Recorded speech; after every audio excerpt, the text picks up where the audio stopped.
Vítajte pri 5. dieli najstrašidelnejších miest na svete. Dnes vás zoberiem do zabudnutého mesta, ktoré bolo doslova vymazané z mapy. Miesta, kde sa šepká o mutantoch, duchoch detí a zakázaných lesoch, z ktorých sa nie každý vráti. Vítajte v Helltowne, meste, ktoré žije aj po smrti. Helltown, Ohio, oficiálne známe ako Boston Township. Kedysi pokojné mestečko, dnes opustené a obklopené temnými legendami. Ale čo sa tu vlastne stalo? V roku 1974 americká vláda náhle vykúpila väčšinu domov v oblasti s cieľom rozšíriť národný park Cuyahoga Valley. Ľudia boli prinútení opustiť svoje domovy, často v priebehu niekoľkých dní. Domy zostali opustené. Niektoré s nábytkom, knihami, dokonca s osobnými vecami. Ako keby obyvatelia zmizli v zhone, ale tu sa začínajú šíriť prvé temné príbehy. Uprostred zarasteného lesa stojí zhrdzavený školský autobus. Zdanlivo obyčajný vrak, ale má zlovestnú povesť. Legenda hovorí, že autobus viezol deti domov, keď ho napadla sekta. Kult, ktorý podľa miestnych obetoval ľudí v mene temných síl. Dôvod? Údajne preto, že deti boli čisté duše, vhodné na obetu. Dnes svedkovia hovoria, že sa v ňom objavujú siluety detí. Počuješ smiech. Niekedy plač. A keď sa pozrieš dnu, možno uvidíš malé tváričky nalepené na skle. Niektorí odprisahali, že keď prechádzali okolo, dvere autobusu sa sami otvorili. Miesto, kde autobus stojí, je podľa výpovedí miestom s najviac paranormálnou aktivitou v celom Helltowne. Niektorí návštevníci zažili stratu času, zlyhanie techniky alebo náhle bolesti hlavy. A jedna turistka údajne omdlela potom, čo vraj počula detský hlas priamo pri svojom uchu, ktorý povedal: "Pomôž nám." Vraj, keď vojdeš do autobusu o polnoci a sadneš si na posledné miesto vzadu. Dvere sa sami zatvoria. A na chvíľu, len na chvíľu, sa ocitneš v ich svete, v deň ich smrti. Jedna z ciest, ktoré v Helltowne nájdeš, má zvláštnu povesť. Volajú ju Cesta na koniec sveta. Na prvý pohľad vyzerá ako obyčajná vidiecká asfaltka, ktorá sa hadí pomedzi hustý les. No potom si všimneš, že nevedie nikam. Cesta sa náhle končí strmým zrázom, ako by ju niekto odrezal priamo uprostred plánu. Bez výstrach, bez značiek, bez dôvodu. Miestni veria, že ak sa po nej vyberieš po zotmení, nevrátiš sa ten istý. Niektorí hovoria, že pri ceste prestáva fungovať technika telefóny, svetla, dokonca aj motory. Iní tvrdia, že sa na tomto mieste mení čas. Jedna žena vypovedala, že sa tam prešla len na 10 minút. Keď sa však vrátila, uplynulo 6 hodín a slnko bolo na opačnej strane oblohy. Iný muž tvrdil, že tam videl svojho mŕtvého otca stáť pri okraji cesty len na okamih a potom zmizol v hmle. A potom je tu ten najdesivejší prípad. Skupina tínedžerov, ktorí sa tam vybrali autom. Auto sa našlo o pár dní neskôr, prázdne. Motor bežal, svetlá svietili. Ale po mladých sa zľahla zem. Na mieste bola nájdená len poznámka napísaná na spätnom zrkadle zvnútra. Nie je to koniec sveta, je to len začiatok. V srdci Helltownu stojí zabudnutý kostol. Stará budova s ošarpanou fasádou, vybitými oknami a vežou, ktorá sa nakláňa, ako by mala každú chvíľu spadnúť. Nikto sem už 10 ročia nevstúpil. Aspoň nie dobrovoľne. Kostol má povesť miesta, kde sa vykonávali temné obrady po tom, čo bola obec evakuovaná. Niektorí tvrdia, že keď vláda vykúpila pozemky, kostol prevzal tajomný kult. V noci v ňom vraj svietili sviečky. Ozývali sa výkriky v jazyku, ktorý nik nepozná. A pod starým oltárom sa údajne nachádza tajná krypta, kde mali obetovať zvieratá. Možno aj niečo horšie, ale to najpodivnejšie sa začína o polnoci. Ľudia tvrdia, že zvon vo veži sa sám 3-krát rozozvučí, hoci veža je zničená. Lano preč a zvon je dávno nefunkčný. A potom ostane ticho, ktoré doslova bolí. Počuli to lovci, turisti aj paranormálni vyšetrovatelia. A všetci opisovali rovnaký pocit. Neviditeľná prítomnosť, sledujúca ich z tieňa, keď sa ozval posledný tón. Jedna legenda hovorí o mužovi, ktorý vošiel do kostola práve, keď zvon zaznel.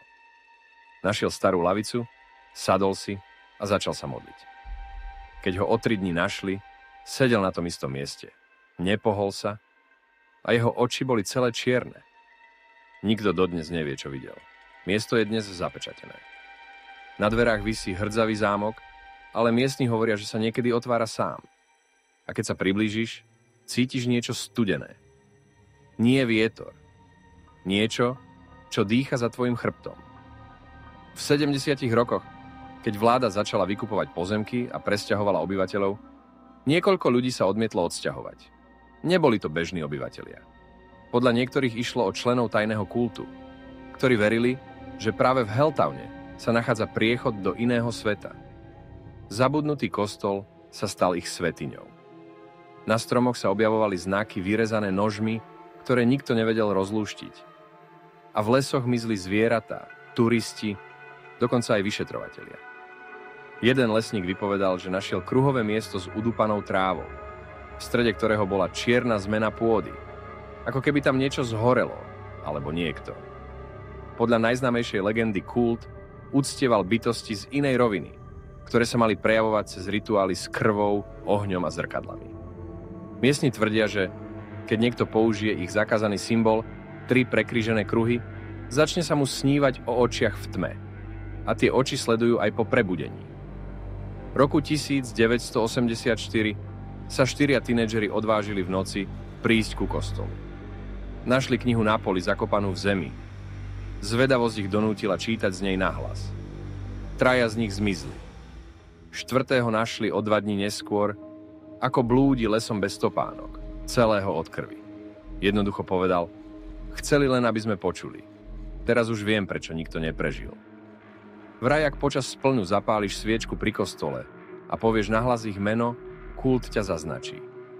A od tej chvíle sa začneš strácať sám sebe. Prvá zmizne spomienka, potom tieň a napokon duša. Mutácia monštra sú jednou z najtemnejších a najdesivejších legend spojených s Helltownom. Tieto stvorenia, ktoré sa objavili ako výsledok neznámych experimentov, sú v Helltowne považované za stratené duše, ktoré prekročili hranice medzi prírodou a niečím neľudským. V lesoch okolo Helltownu sa pohybujú stvorenia, ktoré nikdy nemali existovať. Tieto mutácie vznikli počas tajného vládneho experimentu v 70. rokoch, keď sa lokalita stala miestom biologických pokusov. Za týmto účelom vznikol výskumný komplex, kde sa testovali nelegálne genetické manipulácie na zvieratách, ale aj na miestnych rastlinách. Čo sa stalo počas týchto experimentov? Pokusy, ktoré mali zlepšiť životné podmienky po zničení pôvodnej fauny, sa čoskoro zvrhli na niečo oveľa desivejšie. Výsledkom boli stvorenia, ktoré vykazovali neprirodzené fyzické a genetické vlastnosti. Tieto bytosti sa postupne začali vyskytovať nielen v laboratóriách, ale aj vo voľnej prírode. Zrazený vlk je jedným z najzáhadnejších a najdesivejších stvorení, ktoré sa podľa legendy objavujú v okolitých lesoch Helltownu. Tento vlk, ktorý bol stvorený ako výsledok genetických experimentov, je v helltownskej mytológii považovaný za kreatúru, ktorá je viac než len zviera. Je to dôkaz zneužitia prírody a pokusov o porušenie zákonov života. Zrazený vlk vznikol ako výsledok zúfalých experimentov, ktoré sa pokúšali spojiť sily divokej prírody s vplyvom človeka. V 70. rokoch, keď sa vláda pokúšala manipulovať so zvieratami pre vojenské účely, tento vlk mal byť pôvodne len krížencom vlka a medveďa.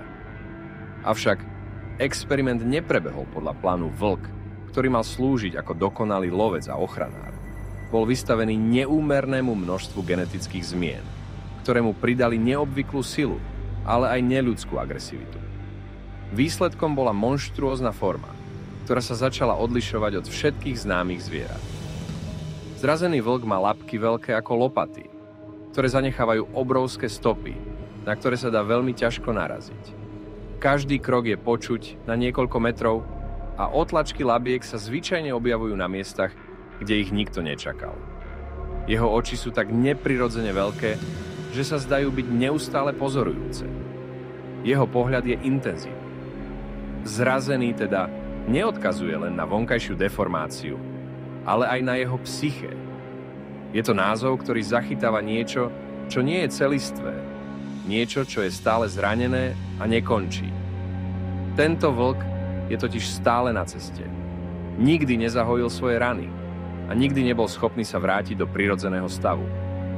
V 70. rokoch, keď sa na okraji Helltownu vykonávali genetické pokusy, jedným z experimentov bolo aj vytváranie silnejších a odolnejších predátorov. Cieľom bolo vyvinúť obrovské predátory, ktorí by mohli mať vojenské využitie. Pavúky sa stali jedným z hlavných experimentálnych subjektov kvôli ich schopnosti rýchlo sa rozmnožovať a adaptovať sa na rôzne prostredia. Pavúky, ktoré pôvodne merali len niekoľko centimetrov, sa začali zväčšovať na monštruózne veľkosti. Ich nohy sa stali neuveriteľne silnými a schopnými zachytiť veľké zvieratá. Ich pavučiny sa stali extrémne silné a neviditeľné, čím sa z nich stali nebezpeční lovci, ktoré číhali v temných kútoch lesa alebo v opustených budovách. Tieto pavúky môžu dorásť do veľkosti osobného auta. Ich telá sú pokryté hrubou vrstvou chlpov, ktoré im pomáhajú v pocite pohybu a vytvárajú silný pocit hrôzy pre každého, kto sa s nimi stretne. Pavučiny, ktoré tieto pavúky vytvárajú, sú neuveriteľne silné a lepivé. Dajú sa nimi zachytiť veľké zvieratá a niekedy sú dostatočne silné na to, aby zastavili pohyb človeka, ktorý sa do nich zapletie. Pavúky v Helltownu majú obrovské oči, ktoré sú neustále schopné zachytávať pohyb aj v úplnej tme. Tento schopný zrak im pomáha orientovať sa vo svojom okolí a loviť svoju korisť. Vzhľadom na svoju veľkosť, tieto pavúky dokážu chodiť veľmi rýchlo a bez zvuku, čo z nich robí takmer neviditeľných lovcov. Sú veľmi agresívne a nebudú váhať zaútočiť na čokoľvek, čo sa dostane do ich teritória. V Helltowne sa tiež šíria legendy o obrovskom hadovi, ktorý by mal byť výsledkom mutácií alebo experimentov, ktoré sa v tejto oblasti vykonávali. Tento had, podľa miestnych príbehov, má byť niečo viac ako len obrovská verzia bežného hada. Podľa niektorých príbehov sa v Helltowne pokúšali manipulovať z DNA rôznych druhov zvierat. A jedným z experimentov mohol byť pokus o vytvorenie obrovského, super silného hada, ktorý by mal vylepšené schopnosti, ako napríklad zvýšenú rýchlosť alebo schopnosť prežiť v nehostinných podmienkach.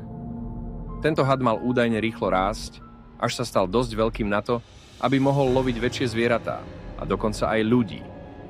Mnohé legendy hovoria, že takýto had bol nebezpečný a neovládateľný, čo viedlo k jeho vyhnaniu alebo zabíjaniu zo strany tých, ktorí sa pokúsili tieto pokusy kontrolovať. Ďalšie príbehy tvrdia, že had môže stále žiť v divočine okolo Helltownu a že je nezachytený v prírodnom prostredí, kde sa prispôsobil a prispel k existencii niektorých zmutovaných ekosystémov. Niektorí ľudia tvrdia, že ho videli, ako sa plazí medzi stromami alebo sa schováva v tmavých jaskyniach. Legenda hovorí o tom, že v Helltowne sa vykonávali pokusy aj genetickou manipuláciou rastlín. Tento výskum mohol mať za cieľ vytvoriť neobvyklé, mutované rastliny, ktoré by mali nové, nebezpečné vlastnosti, ako napríklad rýchly rast alebo agresívne správanie. Tieto rastliny sa stali nebezpečnými nielen pre zvieratá, ale aj pre ľudí. Obrie mäsožravé rastliny alebo toxické kvety by mohli byť jedným z výsledkov týchto experimentov. Mnohí tvrdia, že v oblasti Helltownu sa nachádzali tajné laboratóriá, kde sa testovali rôzne chemikálie, ktoré mohli mať vplyv na rast rastlín. To mohlo viesť k vzniku nebezpečných a mutovaných rastlín, ktoré by mohli byť toxické alebo mať parazitické vlastnosti. Pokusy s chemikáliami mohli mať za následok rastliny so smrteľnými výparmi, zmutované korene alebo rastliny, ktoré sa zmocnili zvierat a ľudí. Ďalším zaujímavým smerom experimentov mohli byť pokusy o prepojenie rastlín a zvierat. Biotechnologické experimenty mohli viesť k vytvoreniu rastlín, ktoré majú zvieracie vlastnosti, napríklad rastliny s pohybujúcimi sa časťami, ktoré dokázali zachytávať a tráviť malé zvieratá, alebo dokonca ľudí. Takéto rastliny by sa mohli stať novými predátormi, ktorí by dokázali útočiť na živé tvory a ovládať ekosystém v oblasti Helltownu. Nekontrolované mutácie sa však neobmedzili len na zvieratá a rastliny. Niektorí tvrdia, že aj výskumníci, ktorí sa podielali na týchto experimentoch, sa stali súčasťou týchto monštróznych zmien. Tí, ktorí sa vracali z laboratória, vykazovali podivné fyzické deformácie a nakoniec začali strácať svoje ľudské rysy, až sa z nich stali tvory podobné monštrám. Jedna z legend hovorí o tom, ako niekoľko výskumníkov zmizlo počas pokusov a nikdy nebolo nájdených. Podľa tvrdení miestnych sa stali monštrami, ktoré teraz hľadujú v temných častiach Helltownu. Tak čo, odvážili by ste sa navštíviť Helltown? Tieto temné legendy a tajomstvá, ktoré sa tu skrývajú, sú naozaj len začiatok. Kto vie, čo všetko sa ešte ukrýva v tejto opustenej oblasti? A nezabudnite napísať do komentárov, čo si o Helltowne myslíte vy. Máte vlastnú teóriu o tom, čo sa tu naozaj deje? Podielte sa s nami. Ak chcete vedieť viac o týchto záhadných miestach a najdesivejších príbehoch, nezabudnite dať like, odoberať a kliknúť na zvonček, aby vám neunikla žiadna ďalšia epizóda. A my sa uvidíme o týždeň v ďalšej epizóde, kde odhalíme ešte viac temných tajomstiev a záhad. A pamätajte, nikdy neexistujú len jednoduché odpovede.